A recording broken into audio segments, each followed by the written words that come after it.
Dosis olahraga tersendiri itu kita bagi menjadi 4 bagian. Yang Ibu dan Bapak mungkin sudah di webinar sebelumnya mendengarkan istilah ini, yaitu FITT atau FIT. Itu yang pertama frekuensi, terkait dengan berapa kali kita melakukannya dalam per minggu. Kemudian ada intensity, yaitu terkait dengan denyut nadi. Kemudian time, waktu yang dilakukan saat olahraganya. Kemudian tipe olahraga yang dilakukan.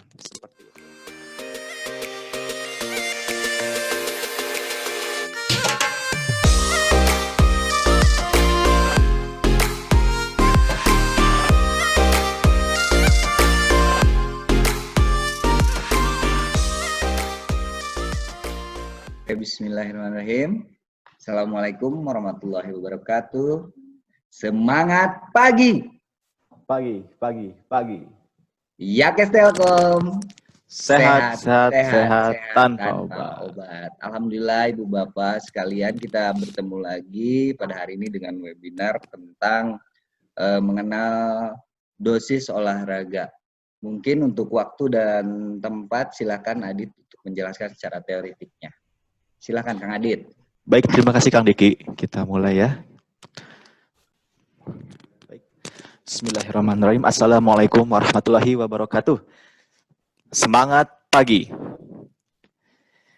Sebelumnya izinkan saya untuk memperkenalkan diri saya dulu. Saya Adita Oksa Justisiawan dan rekan saya Diki Akbari.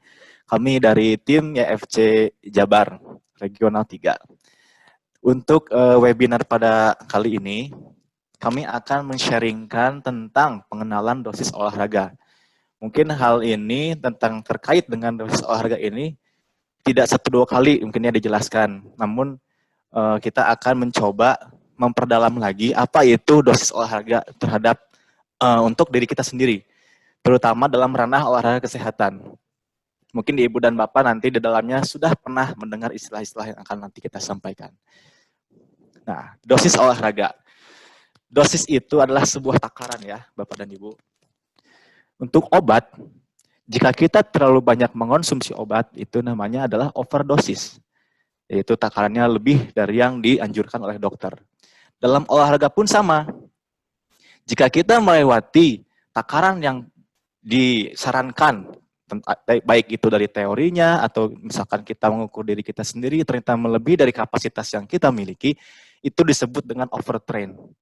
Jadi, untuk obat dan olahraga tersendiri, juga kalau misalkan kita melebihi dari kapasitas akan berdampak negatif.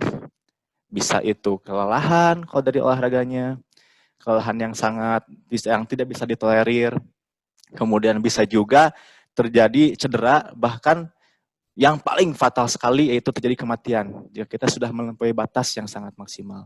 Dan juga jika kita takaran atau dosisnya kurang, itu juga bisa memberikan efek yang tidak begitu besar manfaatnya untuk kesehatan kita. Maka dari itu, dosis olahraga harus disesuaikan dengan kondisi, sesuai dengan prinsip latihan yaitu individualisasi. Jadi setiap orang memiliki takarannya masing-masing.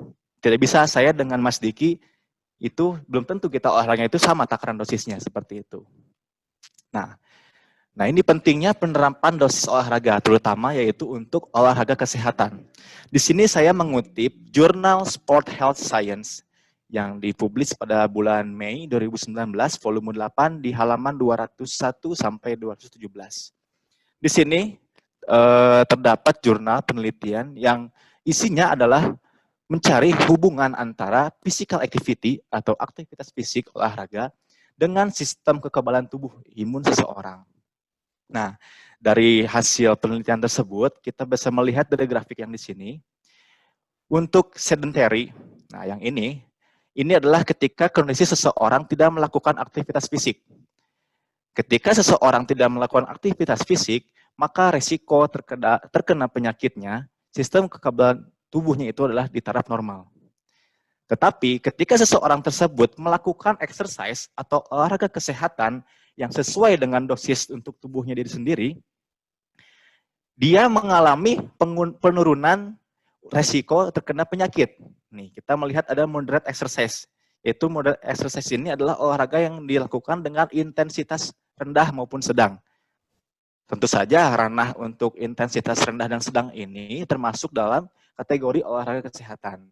Nah, ketika orang tersebut meningkatkan intensitasnya dengan heavy exertions, yaitu dengan olahraga intensitas berat, maka tingkat resiko terkena penyakitnya itu tinggi. Nah, ini yang harus kita bawahi.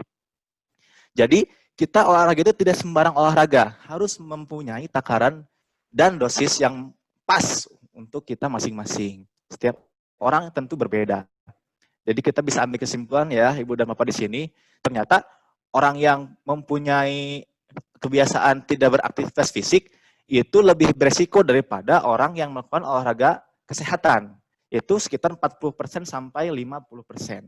Sedangkan yang melakukan olahraga aktivitas berat, heavy exertion, itu resikonya tinggi. Seperti itu.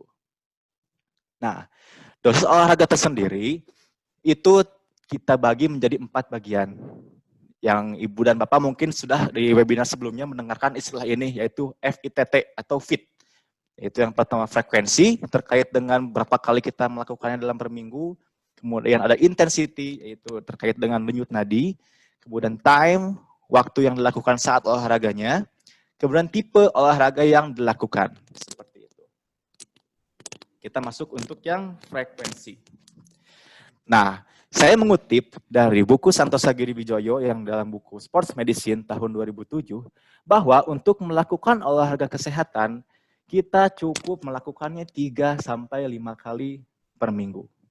Jadi kalau misalkan Bapak dan Ibu hanya melakukan misalkan olahraga itu hanya di weekend saja, Sabtu, kemudian nanti Sabtu depannya baru olahraga lagi, itu boleh, cuman rasanya kurang maksimal yang hasil yang akan didapatkannya. Karena menurut beberapa penelitian, sudah banyak mungkinnya penelitian juga, bahkan ada yang menyarankan sampai 6 kali per minggu itu.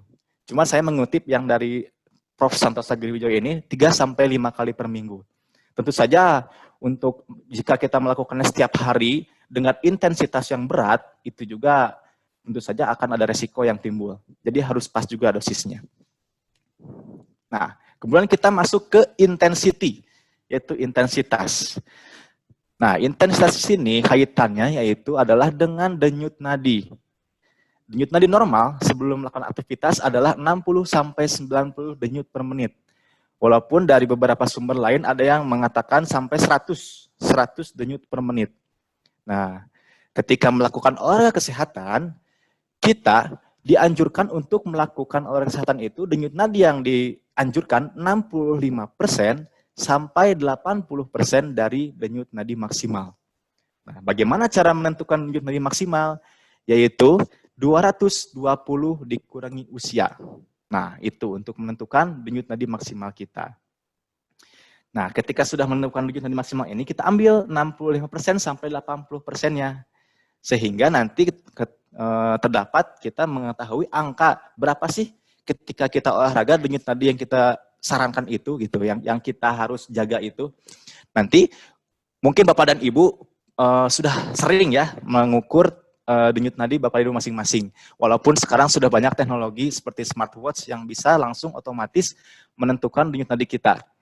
Kalau misalkan kita tidak memiliki perangkatnya, Ibu bisa dengan memegang pergelangan tangan seperti ini. Nah, seperti ini. 3 jari di pergelangan tangan. Nanti Ibu Bapak bisa menghitung selama 1 menit ada berapa denyutan. Kalaupun misalkan terlalu lama, semenit, ada cara singkatnya yaitu dengan menghitung selama 6 detik. Nanti untuk mewakili 1 menitnya, hitungan selama 6 detik ini dikalikan 10 hasilnya. Contoh, misalkan saya menghitung denyut nadi selama 6 detik itu ada di 9 denyutan misalkan.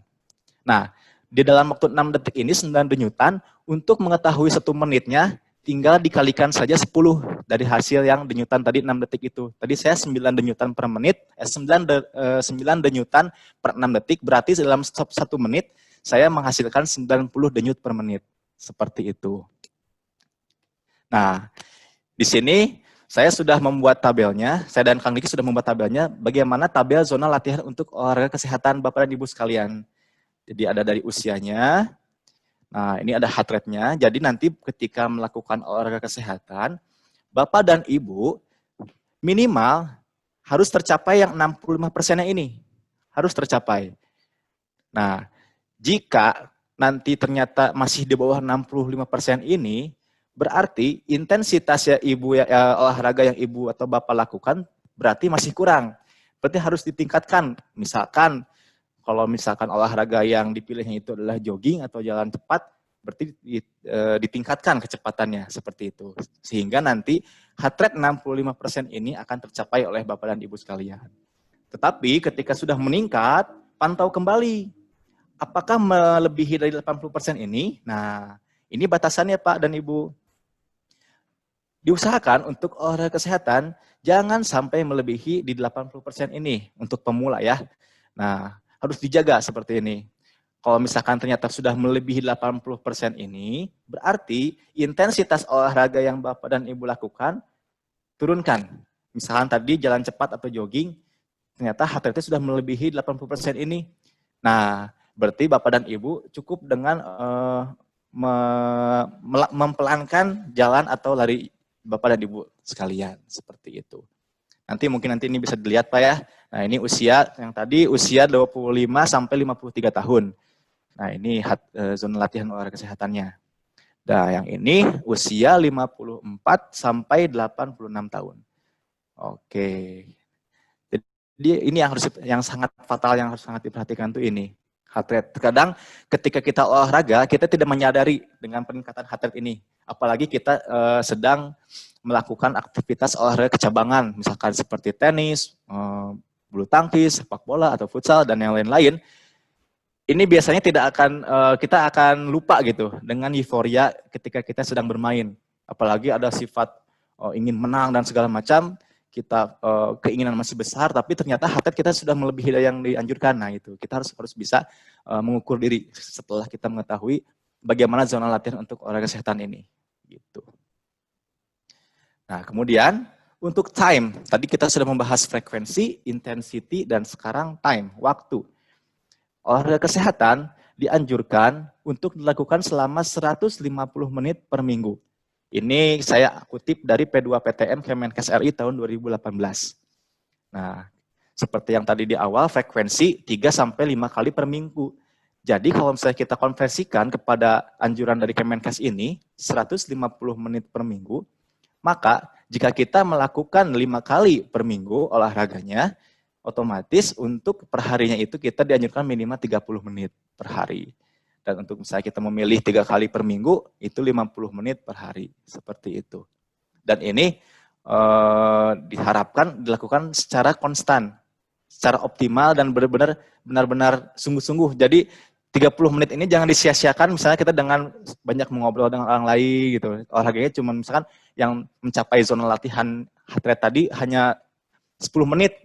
Nah, sisa 20 menitnya kita banyak ngobrol, banyak apalagi banyak ngemil gitu ya kalau misalnya jalan-jalan sama teman-teman. Nah, seperti itu. Jadi benar-benar waktu 30 menit atau 50 menit ini harus dimaksimalkan. Jangan sampai heart rate yang kita capai itu turun hanya karena kita tidak melakukan aktivitas dengan sungguh-sungguh gitu. Jadi harus tetap tercapai yang di 30 sampai 50 menitnya ini. Nah, kemudian type. Tadi kita sudah membahas frekuensi, intensity, time. Nah, yang terakhir itu adalah type, jenis-jenis olahraganya. Nah, di sini Bapak dan Ibu bisa memilih jenis-jenis olahraga yang menurut Bapak dan Ibu aman untuk dilakukan. Dan jangan lupa untuk enjoy juga melakukannya. Jadi jangan sampai olahraga yang kita pilih itu malah jadi mencederai kita. Seperti misalkan yang punya keluhan di lutut, memilih olahraga misalkan lari gitu ya. Lari dengan memaksakan diri, seakan-akan mungkin bisa menyembuhkan. Nah, jangan sampai seperti itu. Jadi kita juga harus mengukur diri dengan memilih jenis olahraga yang tepat untuk diri kita. Di sini ada beberapa pilihan seperti jalan cepat, jogging, running, cycling, senam aerobik, renang, resistance training. Itu resistance training bisa menggunakan alat-alat di gym, bisa juga dengan calisthenics, bermacam-macam. Sekarang sudah banyak ya sumber-sumber yang bisa kita lihat misalnya di YouTube segala macam untuk resistance training ini yang kita bisa lakukan di rumah. Dan kemudian ada olahraga kecabangan. Nah, ini yang tadi saya tekankan untuk olahraga kecabangan ini kita harus bisa mengukur diri untuk memilih olahraganya. Apalagi ketika misalkan kita memilih olahraga yang sifatnya kompetitif seperti badminton, futsal, seperti itu, biasanya kita lupa dengan heart rate kita, intensitas kita, sehingga kita jadi kebablasan.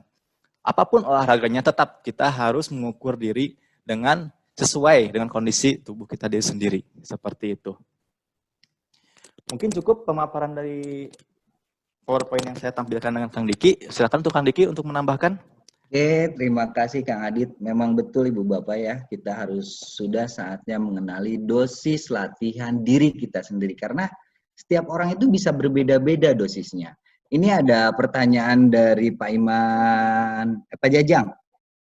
Pak Jajang ya yang menarik, salah satunya dia latihan intensif tapi lututnya sakit dan apakah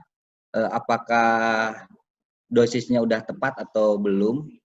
Kalau saya analisa dari pertanyaan Pak Jajang, apakah Pak Jajang ini berat badannya masuk overweight atau apa? Makanya Bapak Jajang bisa dicek kebugarannya di YFC di 7 area, silahkan konsultasikan Pak Jajang. Bisa saja lutut sakit itu yang pertama karena jalan ataupun jogging, itu 5-7 kilo itu lumayan Pak Jajang. Apalagi kalau kita berjalan atau berlari, misalkan overweight nih, kita tinggi hanya 160 tapi berat badan di atas 75 atau 80, itu otomatis si lutut aja itu menopang berat badan kita sekitar 70-80% dari berat badan kita. Kadang-kadang bagi yang suka jalan kaki ataupun lari, pinggang. Karena pinggang menopang berat badan kita antara 50-60 berat badan kita. Nah, salah satunya dosis itu kan tadi ada fit tadi, frekuensi, intensitas, time, and type. Jadi tadi Pak Jajang menyebutkan intensitasnya biasa saja. Nah, itu harus tahu dulu. Untuk mengetahui intensitas itu salah satunya dari denyut nadi. Apakah udah mencapai 65% minimal atau 80% maksimalnya? Itu salah satunya. Atau dengan kalau dari Dokter Sadoso tuh kita mau merasa capek, tidak masuk capek. Kita mau capek. Nah, itu udah masuk biasanya. Atau satu lagi tes talk ya. Kalau dengan teman misalkan, kita kalau mau ngomong atau mau sambil bernyanyi tidak karuan berarti itu udah mau melewati ya dosisnya. Mungkin itu salah satunya Kang Adit. Lanjut pertanyaan selanjutnya Kang Adit. Ada suara. Ini dari Pak Fajar Hamzah. Pagi Kang, saya pesepeda ke kantor bike to work. Sebelum pandemi saya rutin setiap ke kantor menggunakan sepeda. Saat ini karena adanya flexible working arrangement jadwal WFO sedikit berkurang. Terlebih lagi dianjurkan menggunakan masker saat di tempat umum. Terlebih di Jakarta banyak pos pemeriksaan PSBB. Beberapa berita menganjurkan tidak menggunakan masker saat berolahraga. Bagaimana menyiasati hal ini Kang? Sudah intensitas olahraga berkurang, kemudian penggunaan masker saat olahraga juga sedikit mengganggu. Punten untuk solusi atau anjurannya. Silakan Kang Diki. Oke, Pak siapa? Pak Jari ya? Nah, kalau untuk rutinitas bersepedanya udah bagus Pak, tapi kita memang harus tahu dosis atau tingkat kebugaran diri kita sendiri. Nah, salah satunya, ini tentang masker nggak Kak Adit ya? Iya betul. Kalau masker, untung ada masker nih. Jadi, kalau pada saat bersepeda, boleh Bapak turunkan pada saat laju ya, pada saat laju boleh turun, tapi lihat dulu situasinya. Apakah misalkan banyak polusi atau enggak. Karena memang pada saat mengayu kan denyut nadi meningkat, denyut jantung pun sama otomatis antara intake output udaranya itu sangat dibutuhkan. Sementara kalau pakai masker kan ketutup. Tinggal disesuaikan saja Pak. Apakah pada saat mulai nggak nyaman turunin dikit gitu. Terus memang sekarang kan lagi checkpoint ya, sering-sering checkpoint. Jadi memang masker itu harus dibawa aja. Mungkin itu Kang Adit salah satunya. Oke, terima kasih Kang Diki. Kita lanjut ya. Ini Pak Iman di ada atas tuh,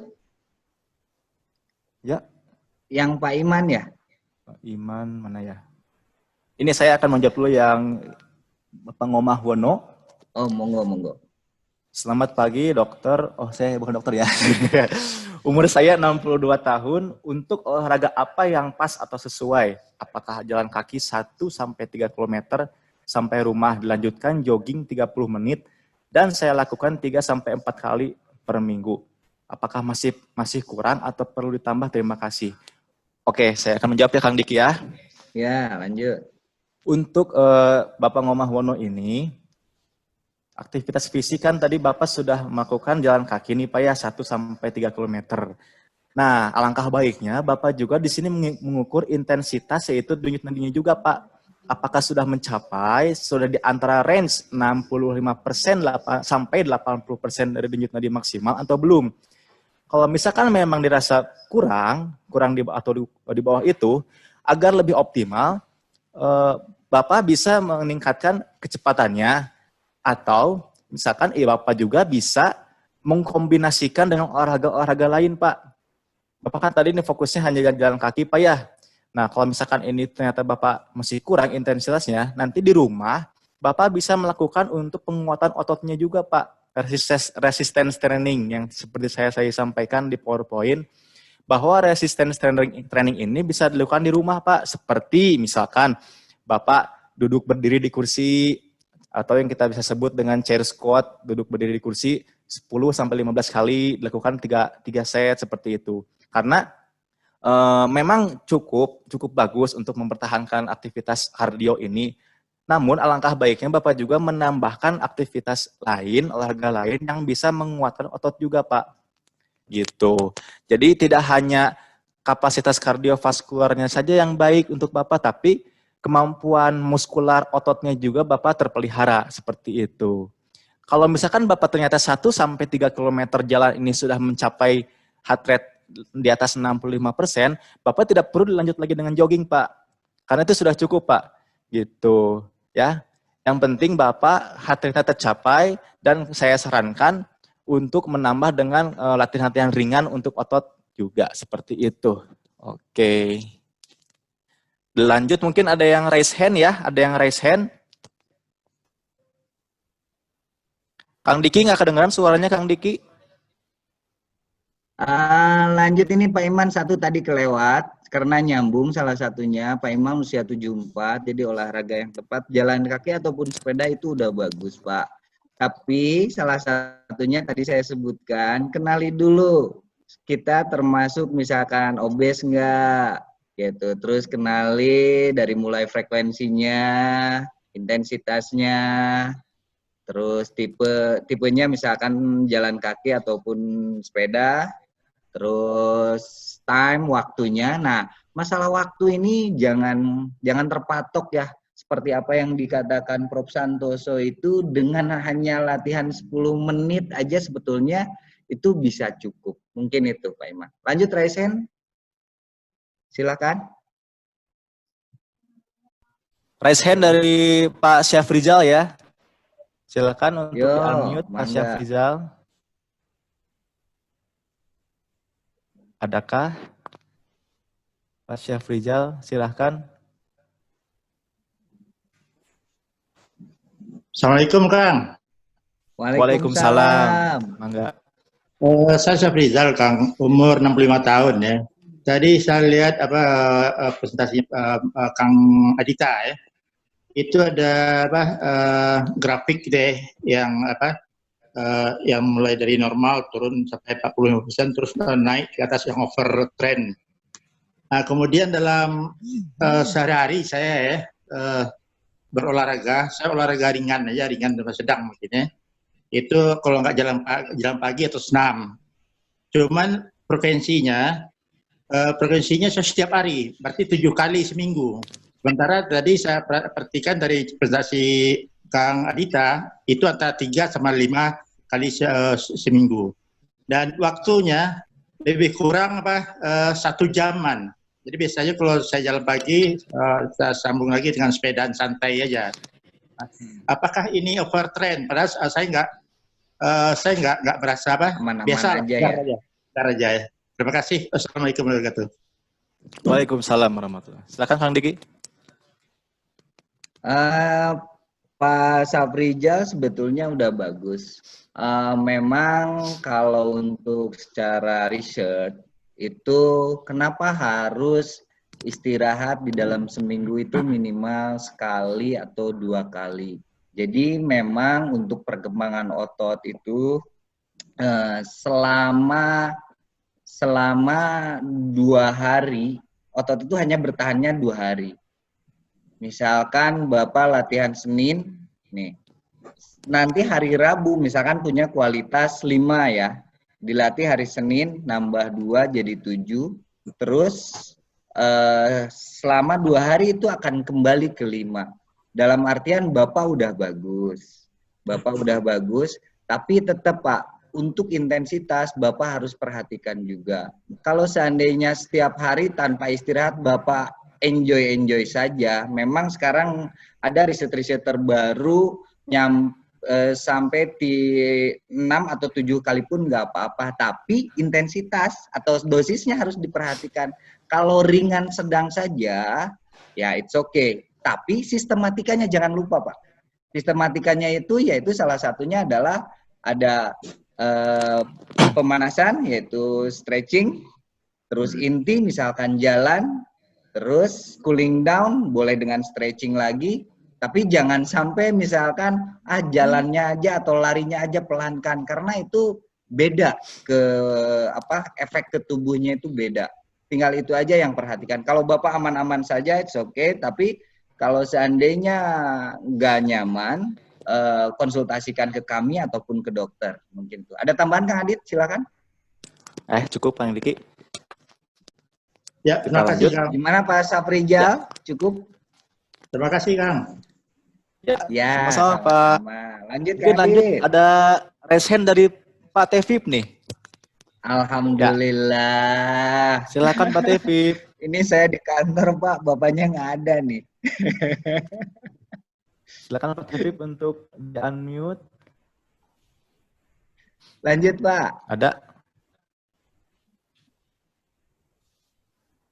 Tidak ada ya? Nggak nyambung? Belum nyambung. Oke, lanjut dulu ke yang di chat ya. Ya, lanjut. Ini saya akan mencoba menjawab dari Pak Isu Panggihno Nono. Salam sehat, 540995 dari Yogyakarta. Wah, alhamdulillah. Yogyakarta ikut bergabung ya. Di sini Bapak menanyakan apa manfaat olahraga kesehatan bagi kita sebagai lansia. Oke, begini Pak. Aktivitas fisik olahraga untuk lansia, manfaatnya adalah selain untuk meningkatkan kebugaran jasmani, juga yang terpenting, poin yang sangat penting adalah untuk memperlambat turunnya fungsi fisiologis. Jadi secara alamiah, ketika kita memasuki usia lanjut, tentu saja kualitas fisiologis kita pasti menurun Pak, pasti menurun. Nah, bagaimana caranya? Olahraga ini dijadikan media sebagai alat untuk memperlambat bagaimana agar fungsi fisiologis kita itu tidak turun secara drastis. Jadi harus berangsur-angsur Pak. Nah, jangan sampai kita ketika masuk usia lanjut, drop langsung ke bawah. Nah, inilah fungsi olahraga kesehatan untuk lansia Pak. Intinya adalah untuk memperlambat turunnya fungsi fisiologis Bapak, seperti itu. Tentu saja Bapak juga mungkin kalau sudah terbiasa dengan aktivitas olahraga di masa muda, tidak akan sulit untuk melakukannya Pak ya. Nah, yang penting konsisten saja Pak untuk melakukannya seperti itu. Itu manfaatnya Pak. Selain itu juga, biasanya kalau untuk usia lanjut itu olahraga senangnya sambil kumpul-kumpul Pak ya.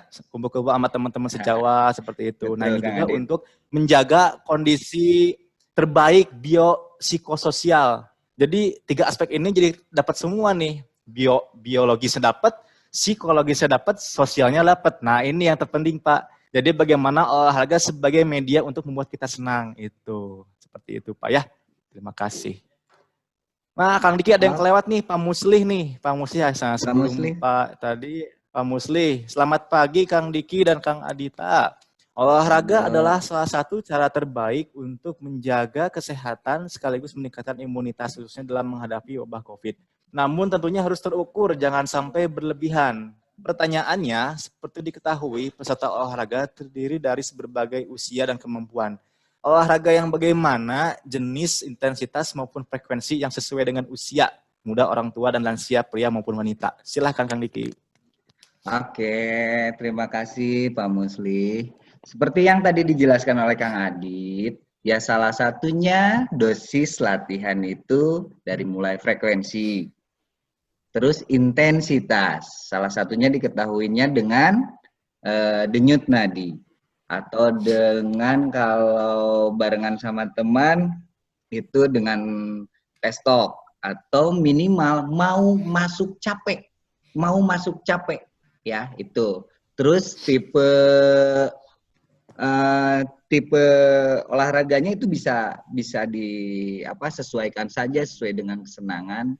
Yang penting kalau untuk lansia biasanya jalan kaki atau sepeda, terus kalau mau aerobik yang low impact boleh mungkin ya itu. Terus time waktu seperti yang tadi saya sebutkan minimal 10 menit aja itu bisa cukup Pak gitu.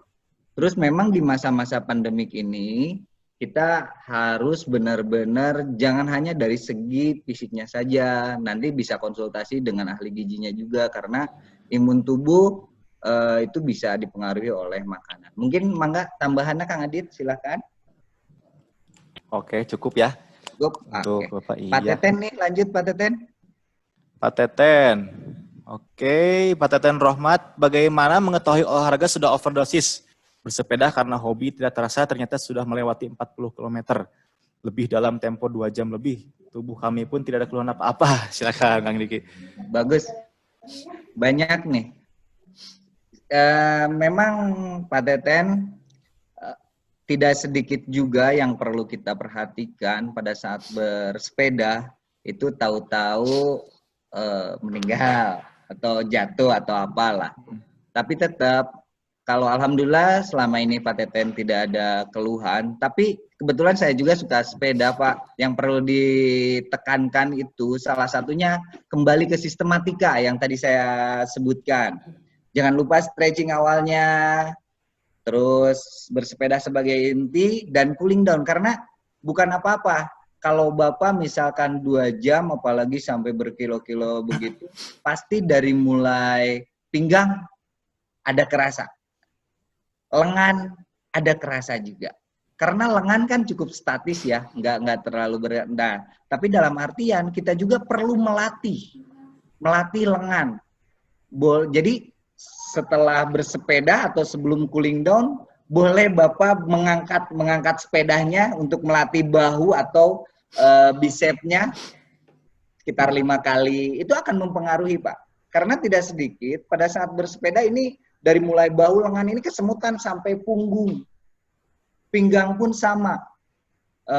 Pegel ataupun kadang-kadang sampai susah tidur. Jadi saya tekankan kembali sistematika olahraganya harus dijalankan. Mungkin itu Kang Adit. Ya, silakan. sip. Oke. Ada yang raise hand lagi? Ya, silakan. Dari Bapak Suwandi, silakan Bapak Suwandi. Untuk di-unmute Pak Suwandi.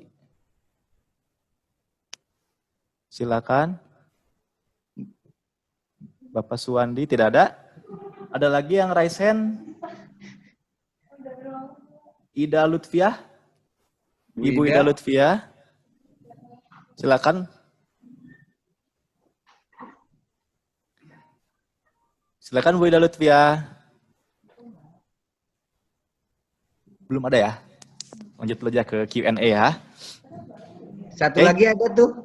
Siapa? Oh, Pak Suwandi ya. Pak Suwandi ya, belum ya? Ya. Oke, kita lanjut ya. Ke Bapak Muhammad Abu Bakar. Olahraga kan untuk menjaga kesehatan. Untuk badan normal setiap harinya minimal berapa menit. Terus dari menit itu dibedakan tidak olahraga berat atau ringan. Kalau boleh contohnya seperti apa. Terus biasanya kan bertahap untuk olahraga. Bagaimana caranya agar tetap normal saat istirahat dan bergerak. Biasanya suka sakit atau pegal-pegal kalau diporsir.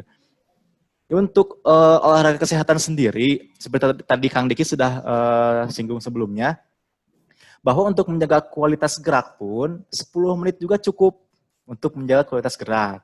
Namun agar lebih optimal, kita sesuaikan dengan kebutuhan kita, Bapak atau Ibu. Jadi, misalkan kita punya target nih, target menurunkan berat badan atau yang kita sebut dengan weight loss. Itu kita sarankan untuk melakukan aktivitas fisik yang sifatnya aerobik non-stop di atas 20 menit, Pak.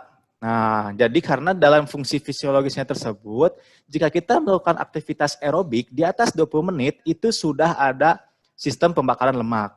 Sedangkan di bawah 20 menit itu dominan untuk menggunakan karbohidrat. Nah, itu untuk yang weight loss ya, Pak ya. Nah, misalkan kita ternyata hanya untuk menjaga kebugaran saja, menstabilkan tubuh, itu kita menyarankan 20-30 menit pun cukup, seperti itu. Kadang kalau yang sudah terbiasa seperti bersepeda, mungkin ada yang lebih dari 1 jam. Tadi seperti Bapak yang sebelumnya sampai 2 jam bersepeda. Itu juga harus tetap mengikuti kaidah untuk heart rate-nya sendiri, intensitas seperti itu. Nah, juga di sini kan ada nih, Bapak juga bertanya bagaimana dari menit ke menitnya itu dibedakan atau tidak olahraga berat atau ringan.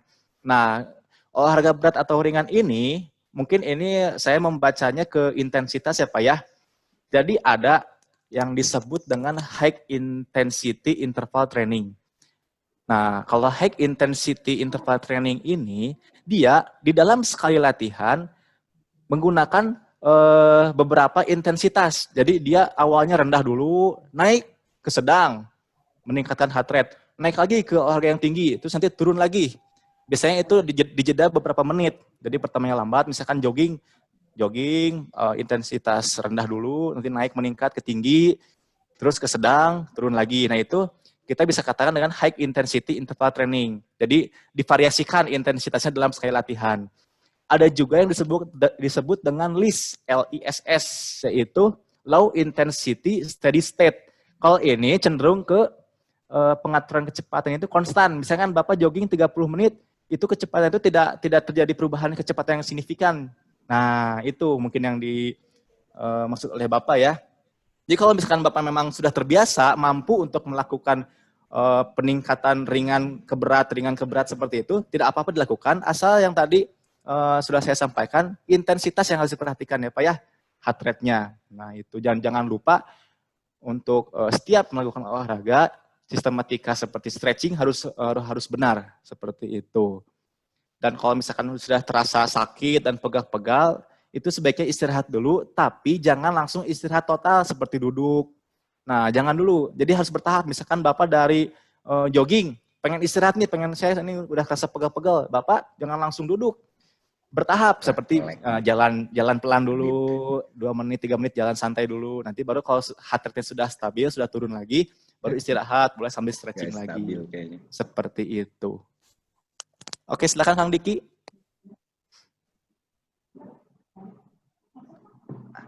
Silakan Kang Diki. Oke. Ada yang tambahkan? Kang Adit kayaknya sinyalnya ya.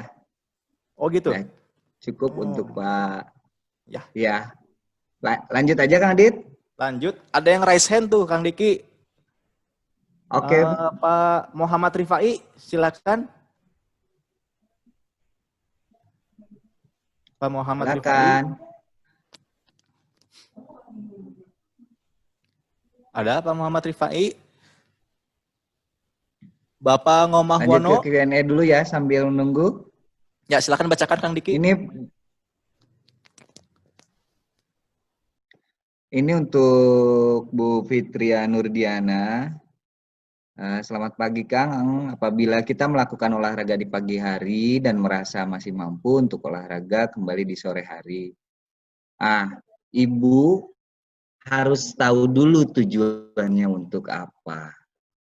Kalau seandainya misalkan tujuannya untuk menjaga kebugaran saja, sebetulnya cukup 1 kali pun Bu.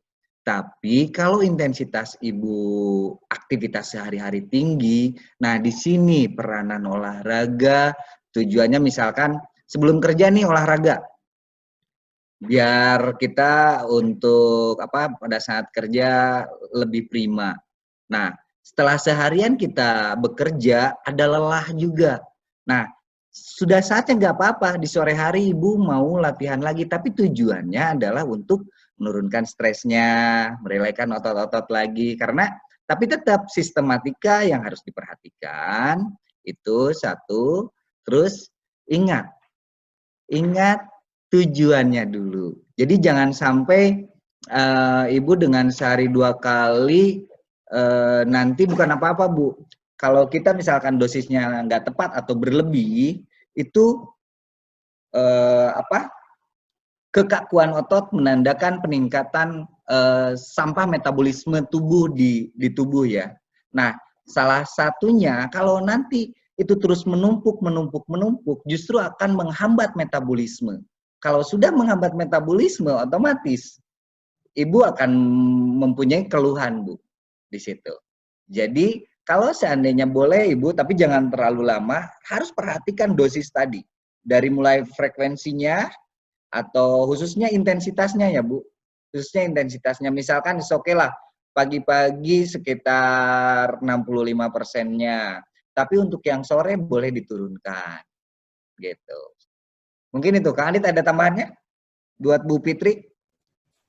Ya, cukup Kang. Iya, lanjut. Yang Raisen nggak bisa nyambung ya? Reng Resen silakan.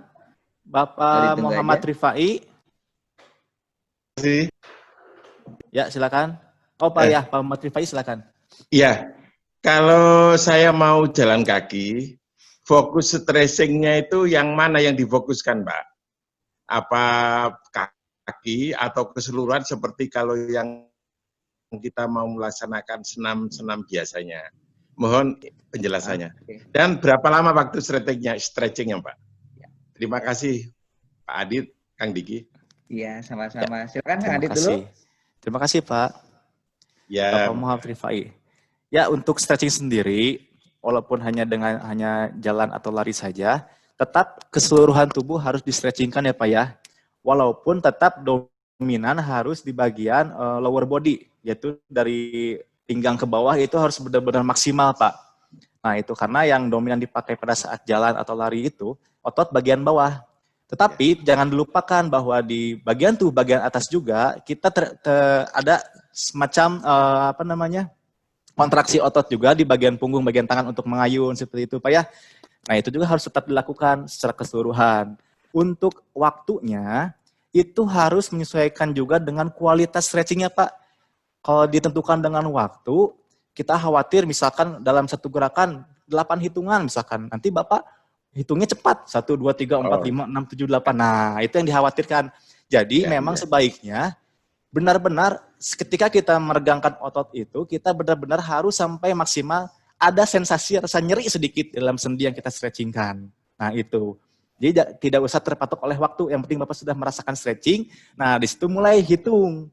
Ketika sudah kerasa sakit, hitung 8 hitungan boleh, Pak. Misalkan udah kerasa stretching seperti ini. 1, 2, 3. Nah, seperti itu. Jadi tidak usah terburu-buru, Pak ya. Yang penting kualitasnya, Pak. Seperti itu. Karena kalau misalkan kita melakukan stretching dengan waktu yang lama, misalkan 1 menit, tapi gerakannya tidak maksimal, nah itu juga tidak akan optimal. Seperti itu, Pak. Iya. Oke, saya tambahan. Kalau tanya lagi sedikit bisa? Boleh. Boleh, silakan Pak. Saya tuh pengen tanya gitu Pak. Kalau hitungan kenapa sih mesti 1 sampai 8 gitu? Itu karena kebiasaan atau ada ilmu-ilmu yang lain gitu Pak? Terima kasih. Memang ada riset Pak. Itu minimal antara 8 sampai 20 detik Kang Adit ya? Iya, betul. Stretching tuh. Kalau istilah saya sebetulnya hampir sama, karena fungsi dari stretching itu adalah menyiapkan otot, sendi, saraf, pembuluh darah, supaya lebih siap, supaya tidak terjadi cedera. Itu salah satunya, Pak. Nah, salah satu metode ada yang dengan hitungan. Kalau saya suka dengan nafas, karena memang salah satu stretching itu biar meningkatkan oksigenisasi ke seluruh tubuh, salah satunya. Jadi bisa dengan nafas antara 3 atau 4 kali nafas, tapi nafasnya santai. Kalau dihitung hampir sama-sama aja, antara 8 sampai 20 detik sebetulnya. Gitu. Mungkin itu Pak. Ya, terima kasih Kang Diki, Kang Sama-sama. Adit atas Siap, penjelasannya. sama-sama Pak. Ya. Iya. Lanjut Kang Adit. Lanjut lagi Pak Ngomah Wono. Tadi raise hand ya? Atau Pak Gito Sugito? Silakan. Pak Gito Sugito. Belum ada ya? Oke, kita lanjut ya ke Q&A aja ya, Kang. Ya, Oh, ada, Kang. Pak Gito ada nih, Oh, Pak Gito. ada. Silakan Pak Gito. Atur nuhun, Kang. Sami-sami. Sami-sami, Mau Pak. bertanya Kang Adit sama Kang Diki. Dalam seminggu itu kan sebaiknya 150 menit ya, Kang. Betul, Pak.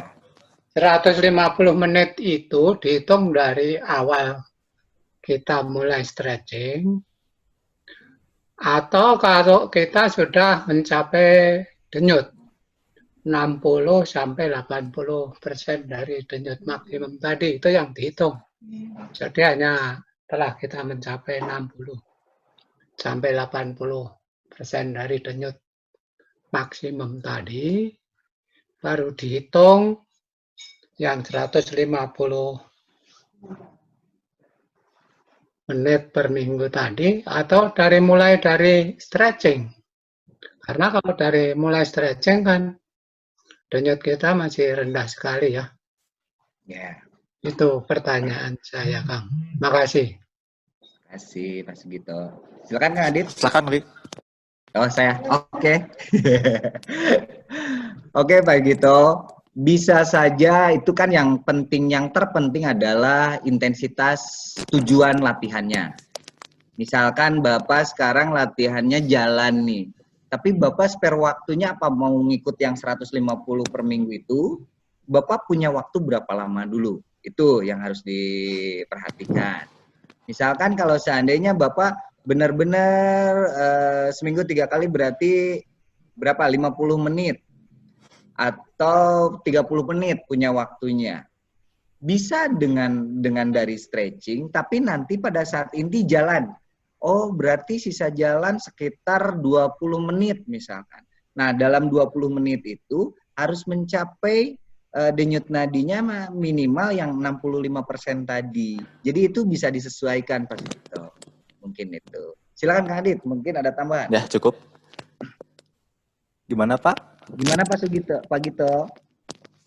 Nah, itu jadi total waktu 150 menit per minggu itu. Iya, Bukan betul. hanya denyut yang 60 sampai 80%. Bukan, itu waktu Pak. Itu harus 150 menit per minggu. Iya, itu sebetulnya motivasi sebetulnya. Jadi lahirnya statement itu salah satunya biar untuk berolahraga supaya jangan waktu walaupun punya 30 menit cukup nih. Mungkin itu Pak. Tapi jangan terpatok kalau Bapak misalkan ada waktu 1 jam nggak apa-apa, tapi tetap harus memperhatikan dosis tadi.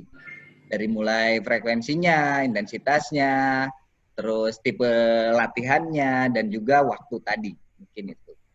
Gimana Pak? Sip. Baik, nuhun Kang. Sami-sami. Sama-sama, Pak. Lanjut ya, Kang Diki ya. Ya.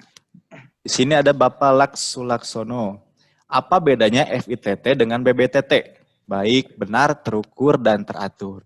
Sebetulnya BBTT ini adalah FITT ini bagian dari BBTT seperti itu ya. Nah, BBTT baiknya itu adalah bagaimana kita memilih olahraga yang sesuai dengan kondisi untuk tubuh kita sendiri. Baiknya ini. Jadi jangan sampai kita malah menjadi membawa mudorot ketika kita melakukan olahraga. Nah, yang benarnya ini benar dalam melakukannya, sistematikanya harus diperhatikan. Seperti dari mulai peregangan, pemanasan, latihan inti, kemudian pendinginan. Nah, itu yang harus terstruktur sistematisnya ya. Kemudian terukur. Nah, terukur ini kaitannya adalah dengan denyut nadi tadi yang sudah dijelaskan, yaitu intensitas. Mengapa olahraga bisa terukur? Karena kita bisa menghitung kualitas olahraga kita dari denyut nadi. Nah, teratur ini kaitannya dengan frekuensi. dan time yang tadi kita sudah sampaikan. Jadi sebetulnya FITT dengan BBTT ini sangat saling berkesinambungan, hanya beda istilah saja seperti itu. Ya, Sip. cukup. Ada lagi yang raise hand? Pak Ngomahwono, seperti dari tadi ada raise tapi belum di-unmute. Tidak ada. Lanjut Kang Diki. Lanjut, oke Kan. Pak Zulfikar Ali. Apakah kegiatan misal mencuci mobil termasuk kegiatan yang dapat mengganti olahraga? Mencuci mobil itu aktivitas fisik tapi bukan olahraga. Karena definisi dari olahraga sendiri, aktivitas fisik yang dilakukan secara teratur, terukur, sistematik, berulang-ulang, dan ditentukan dengan tujuannya. Kalau tujuan nyuci mobil kan bukan tujuan olahraga. Olahraga tadi disebutkan tipe-tipenya, ya. Jadi untuk mencuci mobil itu tidak termasuk kegiatan olahraga. Kecuali kalau Bapak mau misalkan dijadikan sebagai olahraga, sebelum nyuci mobil Bapak stretching dulu. Terus intinya nyuci mobil, setelah itu cooling down atau pendinginan. Tapi harus berulang-ulang. Tapi berulang-ulangnya mungkin itu enggak. Itu ya Kang Adit ya? Iya. Gitu. Mungkin itu Pak Zulfikar. Lanjut Kang Adit. Ya, lanjut. Pak Ngomahwono masih ada raise hand nih. Silakan. Enggak lah. Monggo Pak. Itu nah, baterai itu kan harus off on kan Pak? Enggak otomatis kan? Udah jalan Pak. Dia mati sendiri. Oh, mati sendiri? Silakan. Silakan.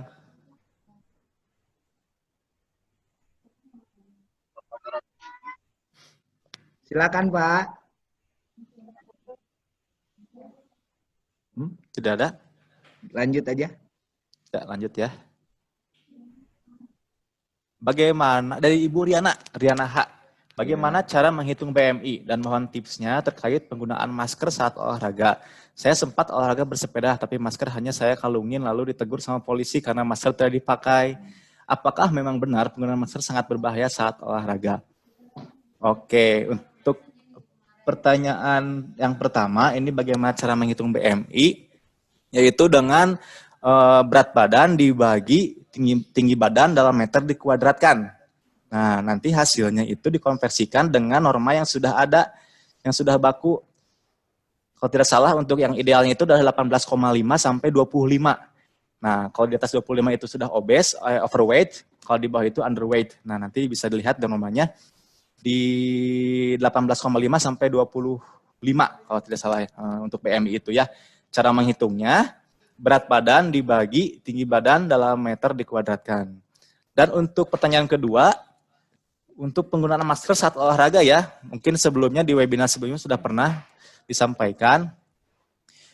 Untuk penggunaan masker saat olahraga memang kita harus melihat situasinya dulu ya, ini sangat kondisional.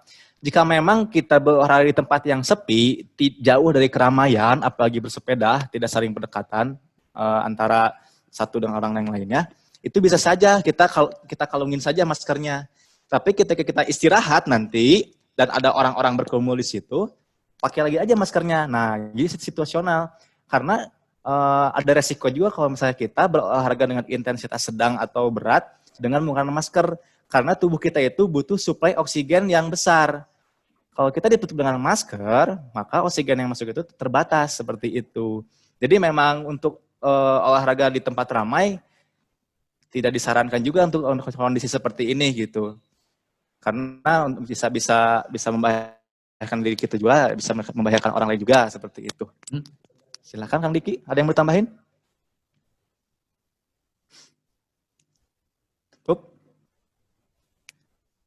Suaranya Kang Diki. Ini Pak Abu Bakar, olahraga kan untuk menjaga kesehatan, untuk badan normal. Setiap hari yang minimal berapa menit. Menitnya tadi udah disebutkan, minimal 10 menit pun nggak apa-apa. Ini yang menariknya nih, olahraga berat dan ringan. Sebetulnya ringan dan beratnya itu bisa dilihat dari intensitas. Tapi untuk gerakan, kan kalau di aerobik ada yang low, ada yang high di aerobik. Tapi untuk kalistenik, walaupun hanya duduk berdiri misalkan Bapak melakukan 10 kali. Nah, coba cek dengan berat badan Bapak dan tingkat kebugaran Bapak yang punya, setelah melakukan 10 kali duduk berdiri, cek denyut nadinya. Kalau seandainya memasuki misalkan di olahraga kesehatan, berarti cukup itu segitu. Tapi itu juga harus ditentukan tujuannya dulu. Apakah untuk menguatkan atau meningkatkan daya tahan, itu repetisinya walaupun gerakannya sama itu bisa berbeda. Misalkan Bapak dengan berat badan 70 kilo nih, dengan melakukan 10 kali itu si denyut nadinya range-nya misalkan usia 55 masuk ke zona latihan misalkan. Nah, tapi kalau untuk menambah daya tahan, tetap heart rate seperti itu, tapi Bapak boleh repetisinya yang lebih banyak. Dan teknik-teknik untuk melatihnya pun banyak, Pak. Boleh konsultasikan dengan instruktur-instruktur di wilayahnya masing-masing. Mungkin itu. Satu lagi, apa Kang Adi itu teh? Bagaimana caranya agar tetap normal saat istirahat dan bergerak? Biasanya Itu sudah Kang Diki. Oh, ya, muscle soreness.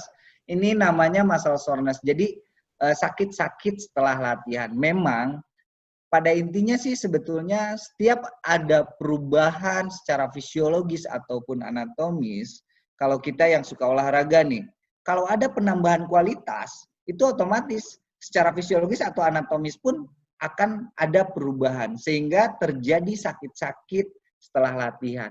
Dan obatnya itu adalah latihan lagi. Dan mungkin salah satunya adalah sistematika latihan atau stretching akhir. Yang bisa, karena stretching akhir itu walaupun sama gerakannya dengan stretching awal, tadi kan stretching awal disebutkan tujuannya itu untuk menyiapkan otot, sendi, pembuluh darah, syaraf, dan sebagainya. Tapi kalau stretching akhir justru sebagai detoksifikasi. Bisa menghilangkan laktat karena setelah latihan kan terjadi penumpukan, merelekan ototnya, mengembalikan denyut nadi, itu secara tidak langsung akan menghilangkan pegal-pegal juga. Mungkin itu salah satunya. Gimana Kang Adit? Ya cukup, mungkin tadi sudah dibahas sebelumnya yang ini ya, yang Pak Muhammad Abu Bakar ini. Sudah jelas. Kemudian ada raise hand, Silakan. Aditama, silakan Pak Aditama. Assalamualaikum. Waalaikumsalam warahmatullahi. Ya, selamat pagi Kang Adit dan Kang Diki.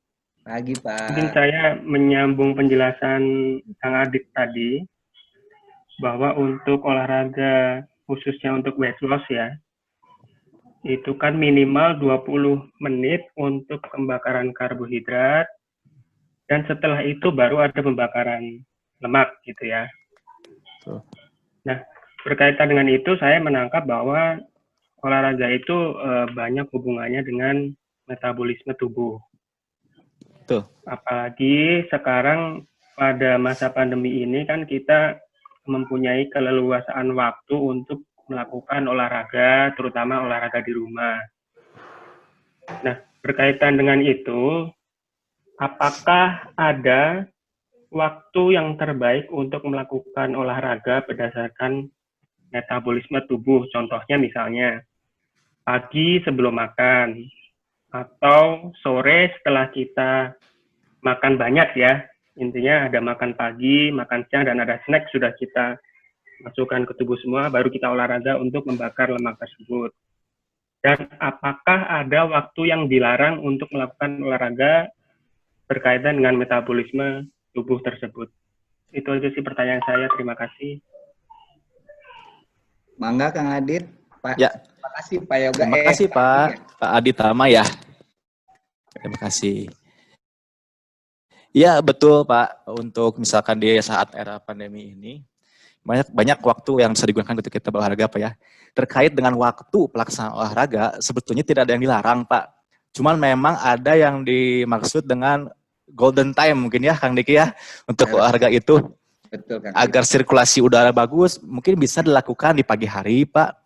dengan sarapan ya boleh, tapi diusahakan jangan terlalu yang berat-berat dulu kalau untuk pagi hari, yang mudah dicerna aja dulu gitu. Karena tetap untuk olahraga itu kita memerlukan bahan bakar Pak, seperti halnya kendaraan butuh bensin untuk bergerak ya Pak ya.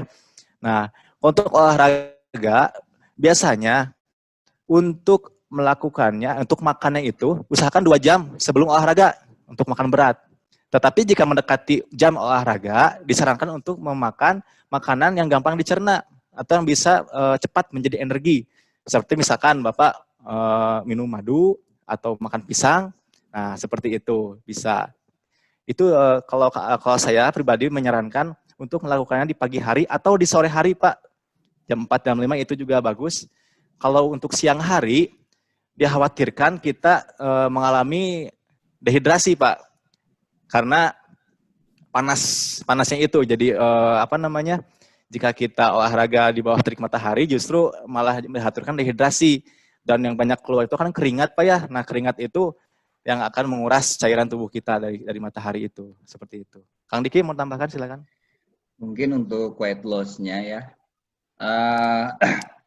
Memang bagusnya itu di atas 30 menit. Tapi kalau hanya kardio saja, itu perbandingan dengan digabung misalkan dengan beban ataupun calisthenics, misalkan penurunan perut aja. Memang kalau untuk berat badan itu berkurang. Tapi awas, kalau kita terlalu menggenjot kardio sehingga kadar lemak di bawah kulit itu habisnya berlebihan, yang pertama kulit akan kelihatan tua. Terus yang kedua, kalau sudah jadi gelambir itu lebih susah. Jadi kalau sudah jadi gelambir itu lebih susah untuk mengembalikan misalkan si perut kayak bergelambir aja. Jadi saya sarankan untuk penurunan lemak, khususnya kebanyakan kan sebetulnya yang perlu diturunkan tuh bukan berat badan. Kalau berat badan itu akan mengikuti, tapi kadar lemak di dalam tubuh. Kadar lemak di dalam tubuh yang butuh diperhatikan itu. Nah, ya, jadi intinya kalau bisa untuk weight loss atau kebanyakan kan pengen shaping di core, harus dikombin dengan beban ataupun kalistenik, jangan kardio saja kalau saya. Mungkin itu Kang Adit.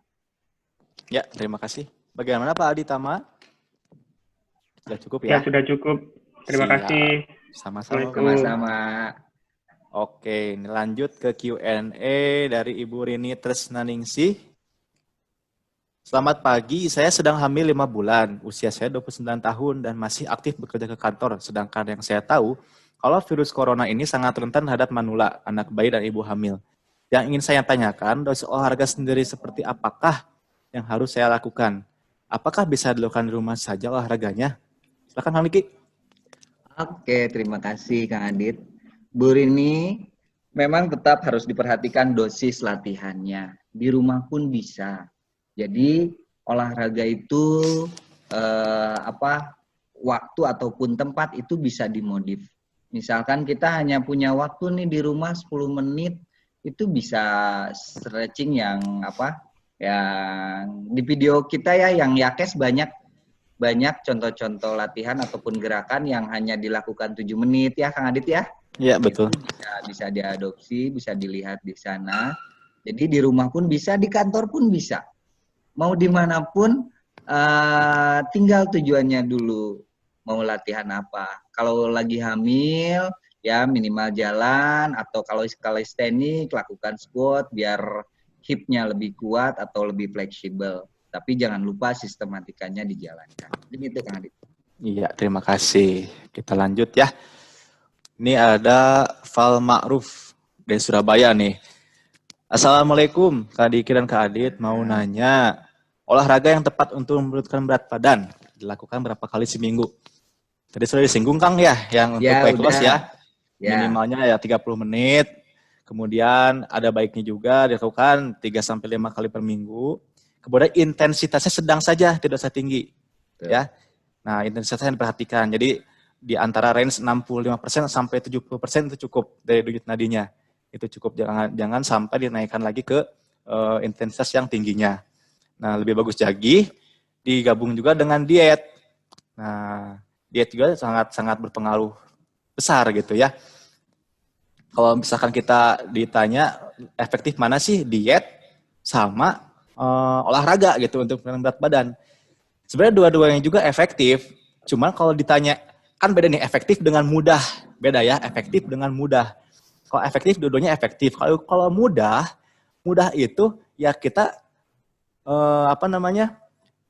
untuk menurunkan berat badan itu, yang mudah itu dengan diet. Jika kita menolak makanan nih yang 500 kalori, kita hanya cukup semenit cukup nih kita untuk mengatakan no pada makanan itu. Kita sudah menolak 500 kalori dalam tubuh kita. Tapi kalau olahraga, kita untuk membuang 500 kalori itu kita butuh sampai sejam kurang lebih untuk olahraganya. Nah, itu yang harus diperhatikan. Tentu saja kalau yang mudah itu hasilnya juga tidak akan optimal kalau tanpa dengan olahraga. Jadi harus seimbang antara olahraga dengan diet. Seperti itu ya. Karena kalau misalnya kita fokus diet saja untuk menurunkan berat badan, nanti kualitas ototnya tidak akan terlatih. Nah itu, jadi tidak akan optimal, tidak akan ada tune dalam muscle-nya. Seperti itu. Terima kasih.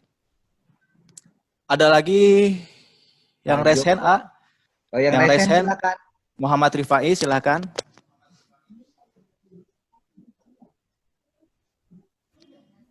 Sudah ya? Silakan, Pak Muhammad Rifai. Ya, terima kasih. Kalau saya mau memulai senam, jeda waktu antara sarapan pagi dan mulai senam itu berapa lama? Dan kalau di tengah-tengah olahraga, waktu istirahat, boleh nggak kita, oh kok ada, biasanya kalau rame-rame itu kan suka ada, oh ini ada pisang, ada ini suka nawari gitu. Itu kebiasaan aja yang saya tanyakan. Apalagi setelah selesai senam, biasanya habis doa langsung ini gitu. Nah itu berapa periode waktunya, barangkali ada aturan yang bisa untuk menyehatkan kita juga gitu. Terima kasih penjelasannya. Oke. Silakan Kang. Iya, terima kasih. Yang pertama harus kenali dulu makanannya, masuk berat atau lembek atau cair. Kalau makanan yang berat kayak makan nasi atau makan ya berat lah, itu 2 jam sebelum latihan. Tapi kalau makan lembek kayak bubur itu bisa sejam. Tapi kalau cair itu bisa 15 menit, nggak apa-apa. Terus di tengah-tengah latihan kadang-kadang ada yang ngasih pisang atau apa. Baiknya sih jangan. Karena apa? Pada saat kita makan otomatis asam lambung meningkat atau si pencernaan, konsentrasi oksigen itu berkonsentrasi untuk mencerna makanan tersebut. Sehingga kalau istilah Sunda itu kilikiben. Kalau istilah bahasa Indonesia apa Kang Adit? Ya, saya kurang tahu kilikiben itu apa ya. Jadi itu Pak, salah satunya. Kalau bisa sih jangan. Terus kalau setelahnya, memang kalau setelah senam ataupun jalan atau bersepeda, jangan langsung makanan yang berat. Kalau pisang kan lembek, nggak apa-apa. Lebih baik yang cair atau dengan buah dulu, itu lebih bagus. Mungkin itu Pak. Silakan Ya. Kang Adit, mungkin ada tambahan. Ya, cukup ya. Terima kasih Kang Adit, Kang Diki. Sama-sama Pak. Ya. Lanjut Kang ya. Yo. Dari Pak Joko Suhartono. Pagi Om, saya suka sepeda cuma 1 minggu sekali, jarak 24 km. Tiap hari jalan kaki 30 menit olahraga di rumah. Apakah sudah cukup? Sangat lebih dari cukup Pak. Kalau melihat dari sini ya. Tapi tergantung intensitas yang Bapak rasakan, denyut nadinya bagaimana. Ini jarak 24 km ini waktunya berapa menit, terus berapa jam atau intensitasnya berapa. Nah, tetap harus diperhatikan Pak ya. Jangan sampai karena Bapak sudah terbiasa, merasa sudah kuat, tapi Bapak terus mempertahankan kondisi seperti ini. Sehingga nanti ketika Bapak masuk usia lanjut, dengan pola yang masih sama seperti ini sangat riskan Pak. Jadi seiring kita bertambah usia, otomatis intensitas, durasi, dan yang lain-lainnya harus dikurangi juga Pak. Karena itu, fungsi olahraga kesehatan itu hanya untuk menjaga kestabilan kebugaran tubuh dan juga untuk memperlambat turunnya fungsi fisiologis. Itu, Pak ya. Sip. Oke. Oke, lanjut. Ada Dwi Anggara SL. Mau tanya, saya usia 48 tahun, berat badan 76 kg. Tinggi badannya berapa ya ini ya? Ya, nggak tahu tuh tinggi badan. Lebih efektif mana olahraga Olga jalan kaki 5 km per jam atau ngegoes ya? Ini terkait beban tubuh. Oh, oke. Saya tangkap mungkin di sini Bapak Dwi Anggara ini ada overweight ya, kalau misalkan media terkait beban tubuh. Kalau saya menyarankannya untuk goes saja, Pak. Kalau untuk jalan kaki itu resiko beban tubuh menopang lutut menopang berat badan tubuh itu lebih besar, Pak. Jadi dikhawatirkan nanti yang cedera itu malah jadi lututnya juga, Pak. Itu. Sedangkan kalau sepeda itu lebih aman. Kita tumpuan tubuh kan kita sambil duduk nih. Nah, itu lebih aman untuk tumpuan di kakinya. Kalau misalnya kita jalan kaki, ketika kita jalan, nanti lutut itu akan bekerja ekstra untuk menopang beban tubuh kita yang berat. Nah, itu ya Pak ya. Dan jangan lupa, intensitas juga diperhatikan. Intensitasnya juga ya. Frekuensi dan lain-lainnya. Seperti itu. Kang Riki mau nambahin silakan. Cukup, Pak Adit. Cukup. Cukup? Oke. Ini tadi yang olahraga saat perut kosong ini sudah terjawab mungkin Pak ya? Kang, Ya, sudah. Udah. Oke. Selamat pagi dari Bapak Warsito Sejati Semarang. Selamat pagi, saya Warsito dari Semarang, usia 70 tahun, tinggi 158, berat badan 54 kg, lingkar perut kurang lebih 90 cm. Saya setiap hari jalan kaki, kebetulan jalannya naik turun jarak kira-kira 200 meter. Naik 5 turun 5 km dan senam, gerakan badan seperempat jam sambil latihan keseimbangan badan. Apakah yang saya lakukan itu sudah cukup atau kurang? Terima kasih. Silahkan Kang Diki. Oke, Pak Warsito ya. Kalau dilihat tinggi badan dan berat badannya itu cukup ideal ya. Cukup ideal. Terus untuk lingkar perut laki-laki di 90, usia Bapak cukup lah sebetulnya. Tapi bagusnya sih memang kurangin lagi. Nah, kebanyakan bapak-bapak tuh seneng olahraga, tapi kenapa pertanyaannya perutnya nggak rubah-rubah atau nggak turun-turun lingkar pinggangnya? Jadi ibu bapak masih merasa cukup dengan sepeda saja. Bapak ibu merasa cukup dengan jalan kaki. Sementara otot perut kan itu nggak kelatih. Makanya jangan berharap rubah. Jadi usahakan kalau seandainya misalkan mau menurunkan lingkar pinggang atau lingkar perut, itu harus dilatih perutnya. Kalau hanya bersepeda saja ya itu nggak terlalu signifikan sebetulnya. Makanya kalau saran saya buat setelah bersepeda ataupun jalan kaki, latihan perut tuh banyak. Ada yang isometrik, terus ada kalau sit up terlalu berat, ada yang tinggal angkat badan sedikit. Konsultasikan saja dengan instrukturnya ya Pak. Mungkin itu Kang Adit. Ya, sip. Lanjut Kang ya. Ini ada present nggak ada ya? Oke, lanjut. Polling nanti jangan lupa ya Ibu Bapak. Lanjut Kang ya. Ada Bapak Eri Permana. Assalamualaikum. Usia saya 63 tahun, berat 54 kg, tinggi badan 163 cm, lipid 81. Pada usia bertambah, kemungkinan ada penyakit yang menyertai degeneratif yang akan mempengaruhi kepada fisik dan fungsi. Yang jadi pertanyaan, bagaimana cara menyimbangkan olahraga, usia, dan penyakit yang diderita? Nah ini, memang permasalahan di kita itu adalah yang penyakit degeneratif ini ya. Ini kan banyak disebabkan dengan pola hidup yang harus diseimbangkan juga. Nah, jadi kalau untuk olahraga tetap kita mengacu kepada dosis yang dianjurkan dari teori olahraga kesehatan yaitu FPTT tersebut.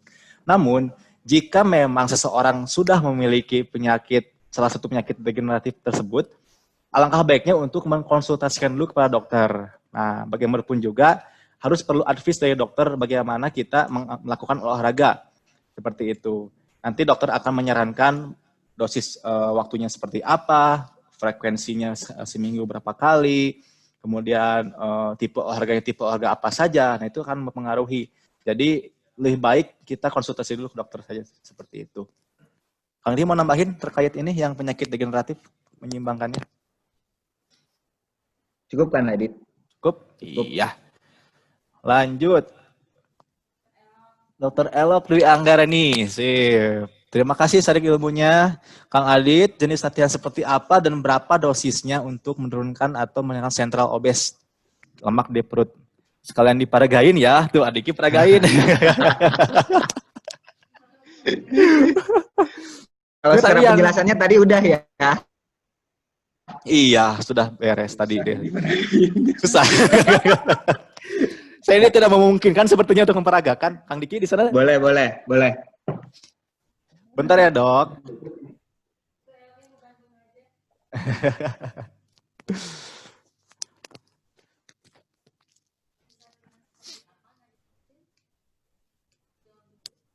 Tadi udah.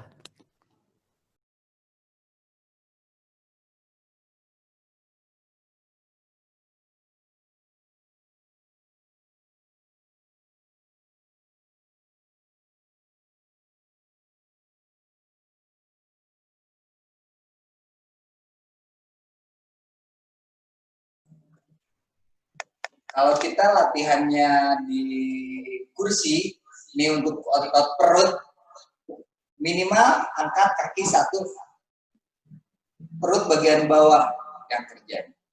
Atau kalau udah kuat boleh angkat dua-duanya. Tapi kalau bisa ini ada yang senderan ya, kalau yang ini berbahaya, boleh angkat dua-duanya. Itu salah satunya.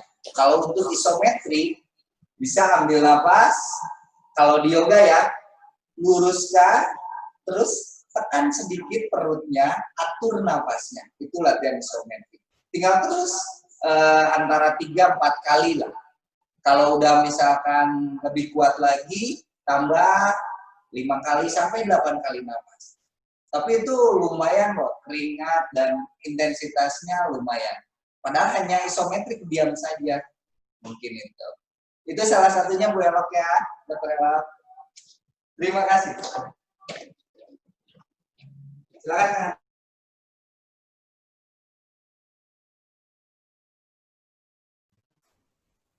Cukup ya, Dok ya. Agaknya nanti mungkin bisa japri langsung ke Adiki video call. Kita lanjut ya. Tadi mana yang belum ya? Bentar ayah. Apakah ada Pak Budiman, apakah dampak buruknya bila olahraga kita overtrain? Oke, mungkin tadi sudah disinggung sedikit. Kalau misalnya kita overtrain, biasanya kita terjadi penumpukan asam laktat yang membuat tubuh kita itu menjadi pegal. Itu salah satunya. Bahkan ada yang sampai karena overtrain ini dia susah tidur. Dia tuh bisa tidur. Nah, ada yang sampai seperti itu. Jadi metabolismenya terganggu karena penumpukan asam laktat ini. Nah, memang resiko-resiko yang lainnya di samping dengan stretching yang asal-asalan bisa juga menyebabkan cedera overtrain ini. Ketika otot sudah tidak mampu untuk dikontraksikan, dia masih memaksakan, akhirnya terjadi bisa saja yang paling parah dislokasi karena jatuh seperti itu. Mungkin Kang Diki nambahin lagi terkait ini. Oke, terima kasih Kang Adit. Ya, yang lebih parahnya lagi karena kumulatif yang berulang-ulang, bertahun-tahun, nggak sedikit orang atau atlet di masa tuanya itu banyak yang kena stroke. Nah, itu salah satunya karena dosis latihannya yang nggak tepat atau berlebih, salah satunya. Terus bisa saja cedera yang salah satunya misalkan bahu nih. Bahu karena tidak di stretch, yang suka sepeda nih, nanti kedepannya harus diperhatikan ya. Karena dengan statis diam pada saat bersepeda, kalau tidak dilatih otot lengan, bahu, punggung, dada, itu dengan sendirinya si otot tersebut akan menurun secara kualitas, akan menurun fleksibilitas. Sehingga si sendi dan otot tidak kuat, tidak menopang, itu pada saat beraktivitas di luar, misalkan ngangkat mau mandi aja itu bisa sakit, atau mengangkat gas buat ini yang mengganti gas kompor karena nggak siap, itu bisa sakit juga. Jadi kenali juga dengan aktivitas sehari-hari kita, terus apa? Yang suka sepeda jangan kaki aja yang dilatih, tapi semua otot pun harus dilatih biar aktivitas sehari-hari kita lebih nyaman lagi. Mungkin itu Kang Adit. Iya, sip. Cukup ya Kang Dik ya. Kita lanjut lagi. Kita lanjut ke Azril Aziz. Lutut saya terasa sakit setelah bermain tenis. Apakah hal tersebut sebagai tanda buat saya untuk mengganti tipe olahraganya? Umur saya 54 tahun. Ya, memang untuk olahraga kecabangan ini, cabang tenis, memang sangat beresiko untuk terjadi cedera di lutut. Karena banyak sekali gerakan-gerakan eksplosif yang tumpuan itu di lutut. Ya, nah ini sangat berbahaya. Walaupun memang dirasa harus diganti tipe olahraganya, Bapak yang penting enjoy Pak melakukannya ya. Jangan sampai melakukan olahraga lain karena terpaksa. Nah itu, kalau Bapak memang sudah hobi dengan tenis ini, ternyata Bapak mengalami rasa nyeri di lutut, kalau memang memungkinkan untuk diganti saja Pak untuk yang lebih amannya ya. Seperti mungkin bisa bersepeda atau bisa dengan melakukan calisthenics di rumah dengan stretching, dimaksimalkan seperti itu. Karena kalau melihat umur 54 tahun memang sudah harus mengurangi intensitas dan jenis latihannya juga harus dipilih gitu ya Pak ya. Nah, itu mungkin Kang Diki ada yang mau tambahin lagi? Iya, salah satunya kalau mau tetap tenis, lawan mainnya Bapak harus atur. Kalau bisa yang kualitasnya di bawah Bapak atau sama dengan Bapak. Tapi itu juga tetap harus diperhatikan Pak, karena kan memang tenis itu intensitas tinggi di mana butuh power yang kuat. Biasanya sih keluhannya antara lengan, bahu, pinggang, paha, lutut, itu biasanya. Jadi yang datang ke kami di FC Jabar juga kebanyakan yang orang fitness itu sistematikanya Pak. Jadi karena merasa udah lama saya udah enak. Nah ini pada saat usia 50-an ini kerasa tuh karena mungkin salah satunya adalah sistematika yang tidak dijalankan dari mulai pemanasan, inti, stretchingnya nggak dimaksimalkan, dan juga dosisnya tidak terukur. Nah ini adalah salah satu dampak sebetulnya. Nah maka dari itu silakan kalau masih tetap mau tenis silakan, tapi lihat dulu, atau minimal kalau udah mau capek udah istirahat, jangan maksain walaupun misalkan permainan belum selesai. Jangan maksain Pak. Mungkin itu Kang Adit. Oke, cukup ya. Kita lanjut lagi. Di sini ada Ibu Ani Musa Fitri. Bagaimana cara membentuk badan yang lebih berbidang? Dengan cara apa? Ya, salah satunya bisa dengan weight training atau free weight training. Kalau misalnya kita tidak punya alat seperti di gym, bisa dengan melakukan calisthenics seperti push up, sit up, dan segala macam banyak sumber-sumber yang bisa menjadi rujukan untuk bagaimana cara membentuk badan, yaitu dengan free weight training. Atau misalkan memungkinkan nanti kalau misalkan sudah lewat masa pandemi bisa datang ke gym dengan melakukan latihan di multi gym. Juga jangan lupa asupan nutrisi. Asupan nutrisi sangat penting. Biasanya kalau untuk yang membuat badan yang lebih berbidang, itu banyak akan protein. Nutrisi yang banyak akan protein. Kemudian dari pola istirahat juga. Nah, untuk badan yang lebih berbidang ini kan tentu saja ada penambahan massa otot. Massa otot itu akan berkembang, akan regenerasi selnya akan terjadi ketika kita tubuh sedang istirahat. Nah, ini yang sangat penting, yang sering diabaikan oleh orang-orang juga seperti ini. Jadi ketika sudah latihan beban, sudah olahraga, ternyata dia tidurnya tidak berkualitas atau malah begadang. Justru di situ akan terhambat pertumbuhan metabolisme regenerasi sel ototnya. Nah itu, jadi itu yang harus dipertimbangkan. Ada dari gizinya, yang harus ada nutrisi protein yang lebih banyak, kemudian pola istirahat yang harus benar, kemudian latihan yang sesuai dengan kaidah dosis FITT tersebut. Gitu. Terima kasih. Oke. Ini udah jam 11, lanjut atau bagaimana? Satu kali lagi pertanyaan mungkin tuh Pak Gatot tuh menarik Kang Adit terakhir. Dan jangan lupa Ibu Bapak untuk pollingnya ya. Pak Gatot Pidekso ya? Ya, terakhir mungkin ya. Terakhir ya, oke. Pak Gatot Pidekso, selamat pagi. Saya diabetes, saya olahraga seminggu 2 kali. Dan 1 minggu fit DSS senamnya adalah senam diabetes 2 dan diabetes 3 yang diciptakan oleh Prosedia. Selama 1 jam, apakah dengan senam tersebut sudah cukup dosis yang saya lakukan untuk menstabilkan gula darah saya? Terima kasih. Silakan Kang Diki. Oke, terima kasih. Sebetulnya kembali dari frekuensi tadi sebetulnya kurang kalau 2 kali ya Pak. Tapi kalau mau nambah, nggak usah senam lagi nggak apa-apa. Apakah mau jalan atau sebetulnya dengan latihan di rumah kalistenik walaupun hanya 10 menit itu kadar gula yang kebakarnya itu lebih banyak Pak, karena untuk pada saat beraktivitas olahraga itu di bawah 20 menit adalah karbohidrat yang lebih banyak untuk dibakar. Jadi tambah lagi, jangan hanya senam diabetesnya, yang 1 harinya itu boleh kalistenik. Kalistenik itu boleh dengan duduk berdiri, boleh, atau dengan mendorong tembok, boleh.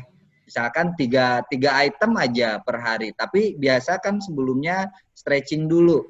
Biasakan stretching, intinya misalkan mau ngelatih dari mulai low back atau bagian bawah dengan squat, terus bagian atasnya dengan push up ke tembok, dengan push up ke tembok juga bisa. Terus untuk yang bagian tengahnya yang tadi dicontohkan dengan angkat kaki 1 dulu atau dua-duanya itu bisa disesuaikan. Jadi kalau hanya 2 kali Pak kurangnya, gitu. Mungkin itu Kang Adit. Cukup ya? Cukup. Untuk sesi ini sudah cukup saja atau bagaimana? Host? Iya, closing aja ya, kami. Oh silakan. Oh, baiklah. Mungkin itu Ibu Bapak ya. Alhamdulillah kita semua bisa bersilaturahmi di webinar nasional ini tentang dosis olahraga. Mudah-mudahan bermanfaat untuk kita semua. Jangan lupa tadi frekuensi latihan, intensitas, time, dan juga tipe latihannya. Sekarang kan udah tahu, tapi bagi ada yang ragu atau yang tidak terbacakan pertanyaan-pertanyaannya, boleh konsultasikan nanti di fitnessnya wilayah masing-masing. Kalau mau ke kita di FC Jabar, boleh pada saat ke Bandung main lah, biar lebih mengenal mungkin itu. Alhamdulillah.